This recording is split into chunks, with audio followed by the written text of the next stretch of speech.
Guys, parang nandiyan na yung package na pinadala ni Realme. Let's go. Kaya laman ito.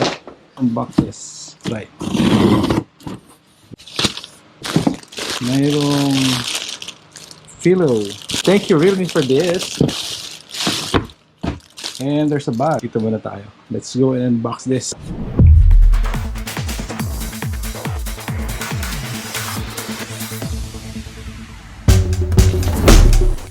Alright, so welcome back guys. And yun na nga, nagpadala sa atin ng bagong package si Realme. And this time, isang malaking box, karton. At ang laman niya ay secret. Ang laman niya ay yung Realme 6i, which will be launched on May 13. Abangan ninyo, the online launch of Realme 6i sa Realme official Realme Facebook page. Okay, I'll put the link in the description below. What's up mga ka-Tech Patrol? My name is Tito Spidey and welcome back. And in this episode, I'm going to show you the latest smartphone from Realme. So there you go. The branding is very bright and very bold na ang branding ni Realme compared dun sa mga naunang branding nila nung bago pa lang sila, di ba? Because this is pretty much a new brand in the smartphone industry. Kung matatandaan niyo yung box ng Realme 5, ganito pa. Yan, di ba? White pa siya. Pero yung mga sumunod na 3, 5i, 6, puro na yellow. So this is the 6i. And this is 48 megapixel quad camera setup. And this is powered by the latest MediaTek processor. This is the Helio G80.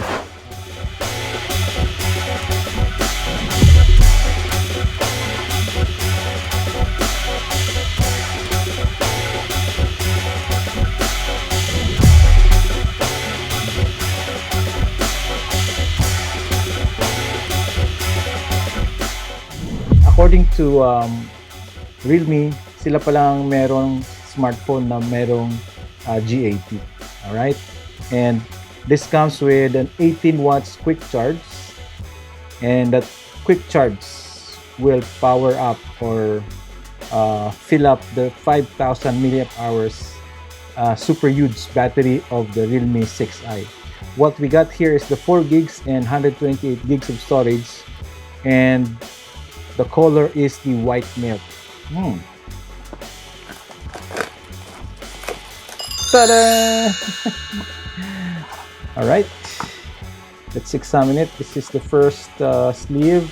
Okay, so the first sleeve has the SIM card ejector tool, the reading materials, and then there is a transparent na medyo dark na case. And then the phone. Lapag muna natin siya dyan. I think this is the first time na yung USB niya is Type-C already. Yeah. Ito yung kino-complain natin, di ba, na parang, ano ba to si Realme? Yung USB port niya is so 2019. But this time, they already upgraded into USB Type-C. Good job. And this is the, okay, this is the 18 watts quick charger, wall charger. So guys, ang laman niya ito, yung phone, the USB Type-C, and this one. So yan lang ang laman niya. Wala na siyang kasamang earphones or headset. Pero makikita nyo na meron pa ring 3.5mm audio jack. Then let's examine the phone. Ooh. Milk white. So unang first impression pa lang, medyo may ano siya, may weight siya guys. May weight siya. That's probably because of the huge battery, di ba? 5,000 mAh. And then ang ganda na. Oh, iba na naman ang ano nito. Iba yung itsura, parang may pattern. I hope nakikita niyo siya. May pattern na It's vertical pattern na parang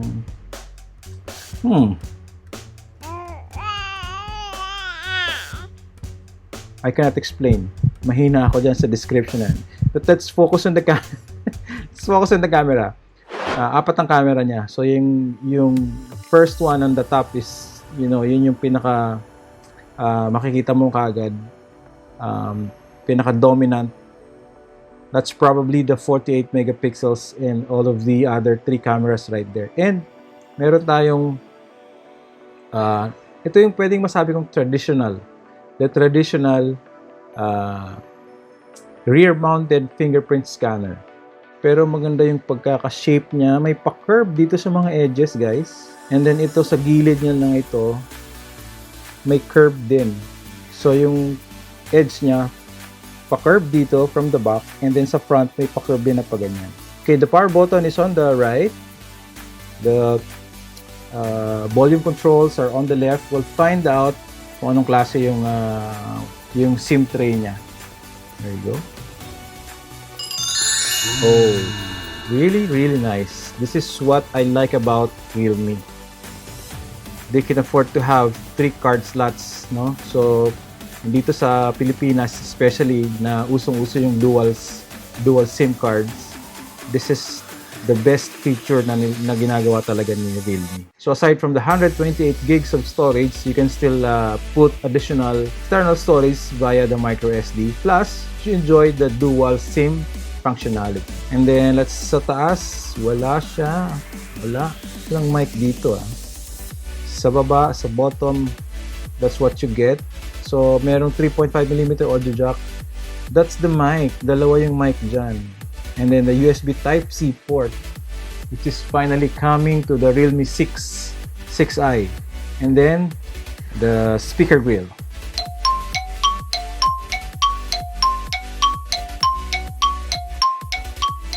We're looking at a 6.5-inch HD display. 720p lang itong screen na to. And the camera right there on a dewdrop display has a 16 megapixel f2.0. You'll have obvious na nakikita nyo na medyo makapal yung chin niya compared dito sa taas. And kita mo pa rin yung black border niya, although it's already thin. Okay? Alright, so let's enroll the facial recognition. Bilis. Ang bilis ang enrollment, ha? Let's enroll the fingerprint as well. Dito talo ng Realme yung no? Actually, ito yung weakness ng Samsung A series, yung fingerprint scanner. There you go. There you go, that's the Realme UI. And just like that, I've always appreciated the UI na merong up drawer because of the alphabetically arranged na apps. Okay, on the front screen, you'll see the Google Suite there, the Play Store, the usual Google Play Store, but Realme has incorporated their own app market. So you can get your favorite apps from their app market. So that's it. This is the unboxing. So this is the camera UI. So it has a 8 megapixel ultra wide camera.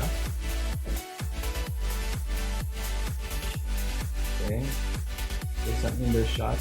The main camera is a 48 megapixel with 1.8 opening. So let's find out kung yung 1.8 na yan ay talagang hindi lang marketing gimmick. So we'll take a picture of this, of our mic, and then sa 1.8 guys, sigurado may blur yan. Okay, so let's go. Ayan, let's focus on thing. Yep. Oh my god, so clear. 1, 2, yun. Let's take another shot of the 48 megapixel main camera. 1, 2.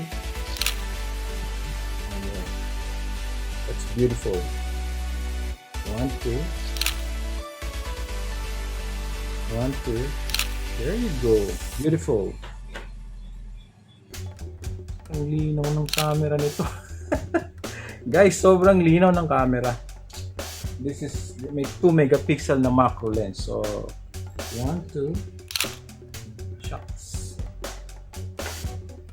Okay, so I will try now the front camera. 1, 2 1, 2. Medyo parang over saturated, parang over yung naka HDR kasi. Alisin natin yung HDR. Alright, let's do a vlog. So hi guys, we're now testing the front camera, the video, the 16 megapixel front camera of the Realme 6i, and this is it. This is the actual video. Alright, so yan, kita nyo. There you go. Yan ang setup natin sa ating home office. Ang daming dilaw. So there you go. The sample video using the front camera. Ito namang samples na ginagamit ko yung front camera is for the video bloggers out there. Alright? Okay, this is a sample naman ng video ng rear camera niya na naka ultra wide view. So this is the ultra wide camera, and this is 8 megapixel f2.2. There you go. So there. Parang okay din yung niya, no? Suabe rin yung image stabilization niya. Oh. Ayan, ito na yung phones ngayon, guys. Sobrang stabilized na ng video niya. So if you're vlogging, I think this is very nice.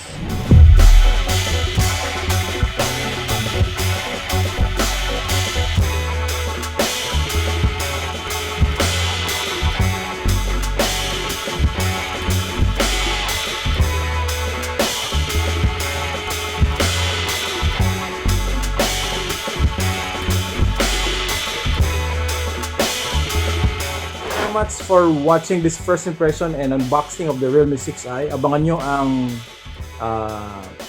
launching nito sa Facebook page ng Realme Philippines. That's on May 13. I'll put the link in the description below.